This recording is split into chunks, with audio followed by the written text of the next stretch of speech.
आणि एक महत्त्वाची आणि मोठी बातमी समोर येतेय। तेल संकटात भारताला एक आनंदाची बातमी मिळतेय। हॉर्मोझ समुद्रधुनीतनं कच्चं तेल घेऊन जगलाडकी जहाज मुंद्रा बंदरामध्ये दाखल झालंय। जगलाडकी जहाजात यूएई मधनं 80,800 टन कच्चं तेल आणलं गेलेलं आहे। जहाजावरील 22 भारतीय नाविक हे सुरक्षित आहेत। हॉर्मोझ समुद्रधुनीत अडकलेल्या 28 भारतीय जहाजांपैकी सुरक्षितपणे बाहेर पडणारं हे आता चौथं जहाज आहे। त्यामुळे हॉर्मोझ समुद्रधुनीतनं तेल भारतात दाखल होते। ईरान और अमेरिका लगातार युद्ध भूमि में है।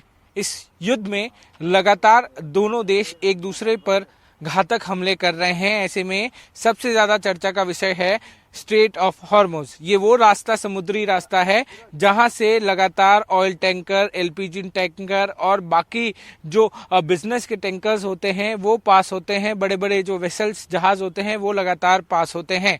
जब से ये युद्ध शुरू हुआ है तब से एलपीजी हो या फिर क्रूड ऑयल हो, कच्चा तेल हो, उसको आने के लिए काफी कयावत की जा रही है।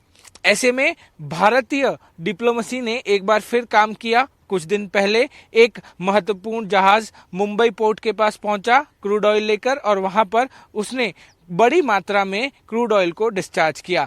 कल कांडला पोर्ट पर एक जहाज पहुंचा एलपीजी टैंकर, जिसमें लाखों मैट्रिक टन जो है वो एलपीजी था, जिससे एलपीजी की जो किल्लत हो रही है, जो कि एक प्रिकॉशनरी मेजर्स है भारत में, उसको थोड़ी सी राहत मिले।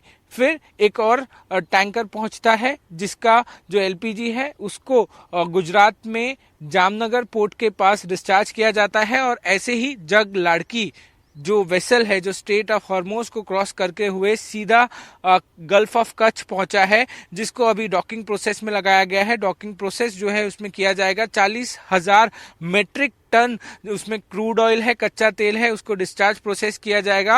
रात 3:15 के आसपास ये जो जहाज है वो मुंद्रा पोर्ट के आसपास गल्फ ऑफ कच्छ में पहुंचा। उसने एक रिपोर्ट जो है वो मुंद्रा पोर्ट को भेजी। ये रिपोर्ट होती है कि वो यहाँ पर पहुंच चुके हैं, और उसके बाद बाकी के प्रोसेस जो है वो लगातार शुरू हो गए। सबसे महत्वपूर्ण होगा, मुंद्रा पोर्ट जो है 2 वेसल्स भेजेगा, 2 बोट भेजेगा इस वेसल के पास, जगलाड़की के पास, और वहां से जो क्रूड ऑयल का डिस्चार्ज है वो शुरू किया जाएगा। उसके लिए कुछ घंटों का समय लग सकता है, मगर भारत के लिए एक राहत की सांस है। भारत डिप्लोमेसी जिस तरीके से काम कर रही है वो एक अलग स्तर पर काम कर रही है, और ऐसे में उम्मीद ये जताई जा रही है कि भारत में जिस तरीके से ये कहा जा रहा है कथित तौर पे कि एलपीजी की कमी है, मगर ये एक प्रिकॉशनरी मेजर्स लिए जा रहे हैं सरकार की तरफ से, जिसकी वजह से कमी जो है वो लोगों में ना हो, और जो क्रूड ऑयल वेसल्स हैं और एलपीजी गैस वेसल्स हैं वो लगातार इसी तरीके से भारत पहुंचते रहे स्ट्रेट ऑफ हॉर्मोझ के रास्ते से, जो अभी युद्ध के क्षेत्र में एक चर्चा का विषय बना हुआ है।